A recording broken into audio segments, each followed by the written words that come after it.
اللہ تعالیٰ نے اپنے محبوب کے ذریعے ہم مسلمانوں تک قیامت کی بہت ساری نشانیاں پہنچا دی ہیں، جس میں سے ایک سب سے بڑی نشانی یاجوج ماجوج کا ظہور ہونا ہے۔ یاجوج ماجوج حضرت نوح علیہ السلام کے تیسرے بیٹے یافس کی اولاد میں سے ہیں۔ ان کا شمار انسانی نسل کے دو بڑے قبیلے ویشی قبیلوں میں شمار ہوتا ہے۔ یہ ایک حقیقت ہے کہ قیامت سے پہلے ایسے لوگ آئیں گے جو بہت زیادہ ہی طاقتور ہوں گے۔ اللہ تعالیٰ نے ہر قوم کے لیے ایک آزمائش کو مقرر فرمایا ہے، لیکن یہ وہ آزمائش ہے جو عالم انسانوں کے لیے ہے، جس کی خبر ہر نبی نے اپنی قوم کو سنائی تھی۔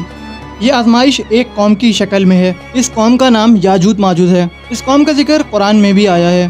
مورخین کے مطابق اس بات کا ذکر توریت اور انجیل میں بھی ملتا ہے۔ توریت اور انجیل میں اس بات کا ذکر گوگ اینڈ میگوگ کے نام سے بھی آیا ہے۔ روایتوں میں آتا ہے یاجوج ماجوج بنی آدم کی اولادوں میں سے ہیں۔ قوم اتنی طاقتور ہے کہ اگر اسے دنیا میں چھوڑ دیا جائے تو یہ سب کچھ تباہ کر دے گی۔ ان سے لڑنے کی طاقت کسی کے پاس نہیں ہے۔ یہ زمین پر موجود سارا پانی پی جائیں گے اور جو کچھ ان کے راستے میں آئے گا سب کچھ برباد کر دیں گے۔ اللہ تعالیٰ نے ان کا ذکر قرآن مجید کی سورہ کہف اور سورہ انبیاء میں بھی فرمایا ہے۔ کہا جاتا ہے ان میں سے ہر کوئی شخص اس وقت تک نہیں مرتا جب تک وہ اپنی 1000 اولادیں نہ دیکھ لے۔ اگر ہم بات کرتے ہیں ان کے چہروں کی کہ ان کے چہرے اتنے مضبوط ہوں جیسے لگتا ہو لوہے کی ڈالیں چڑھائی ہوئی ہوں۔ وہ بہت ہی لمبے قد کے مالک ہوتے ہیں۔ کچھ روایتوں میں کہا جاتا ہے کہ ان کے قد 3 ہاتھ 4 ہاتھ اور 2 ہاتھ کے برابر بھی ہوتے ہیں۔ یہ سب بہت ہی زیادہ طاقتور بھی ہوتے ہیں۔ آج سے ہزاروں سال پہلے اس روئے زمین پر ایک ذوالقرنین نام کا بادشاہ گزرا تھا۔ روایتوں میں آتا ہے اللہ تعالیٰ نے ذوالقرنین کو زمین کے ایک بڑے حصے پر بادشاہت عطا کی تھی۔ آپ نے مشرق اور مغرب کا سفر بھی کیا تھا۔ مورخین کے مطابق تاریخ میں جس ذوالقرنین کا ذکر آیا ہے دراصل وہ ایران کا بادشاہ تھا، جسے سائرس کے نام سے بھی جانا جاتا ہے۔ کہا جاتا ہے کہ آپ کے سفر کے دوران آپ کی ملاقات ایک ایسی قوم سے ہوئی تھی جسے یاجوج ماجوج بہت زیادہ پریشان کیا کرتے تھے، یہاں تک کہ ان کے مویشی اور ان کا کھانا بھی لے کر چلے جاتے تھے اور ان پر بہت ظلم اور قتل و غارت بھی کیا کرتے تھے۔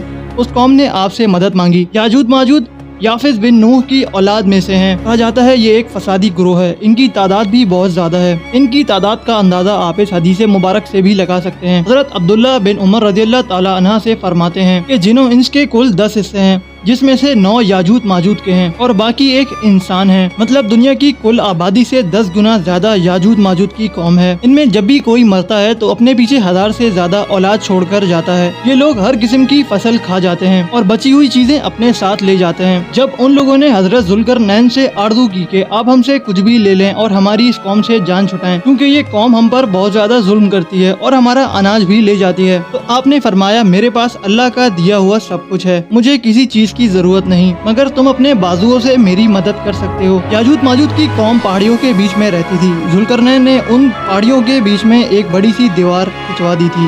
وہ دیوار لوہے اور شیشے کی پگھلی ہوئی تھی اور کہا جاتا ہے یاجوج ماجوج روز اس دیوار کو چاٹتے ہیں، مگر دن بھر محنت کرنے کے بعد جب شام میں دیوار پتلی ہو جاتی ہے تو کہتے ہیں ہم باقی کام کل کریں گے۔ اللہ کے فضل و کرم سے وہ دیوار دوبارہ اگلے دن ویسی ہی ہو جاتی ہے۔ یہ سلسلہ اس وقت تک چلتا رہے گا جب تک اللہ کا حکم رہے گا۔ ایک بار جب دیوار ٹوٹنے کے قریب ہوگی تو ان میں سے ایک شخص کا نام انشاءاللہ ہوگا۔ اگلا شخص اس کو کہے گا انشاءاللہ باقی دیوار ہم کل توڑ لیں گے۔ اگلے دن وہ دیوار کو توڑ کر باہر آ جائیں گے۔ آپ صلی اللہ علیہ وسلم کی حدیث کا ایک مفہوم ہے کہ قیامت اس وقت تک نہیں آئے گی کہ جب تک یاجوج ماجوج اس دنیا میں نہ آ جائیں، اور کہا جاتا ہے یاجوج ماجوج روز اس دیوار کو چاٹتے ہیں۔ اگر آپ کو ہماری ویڈیو اچھی لگی تو ہمارے چینل کو لائک اور سبسکرائب کر دیں تاکہ ہماری آنے والی ساری ویڈیو بآسانی آپ تک پہنچ سکیں۔ شکریہ، اللہ حافظ۔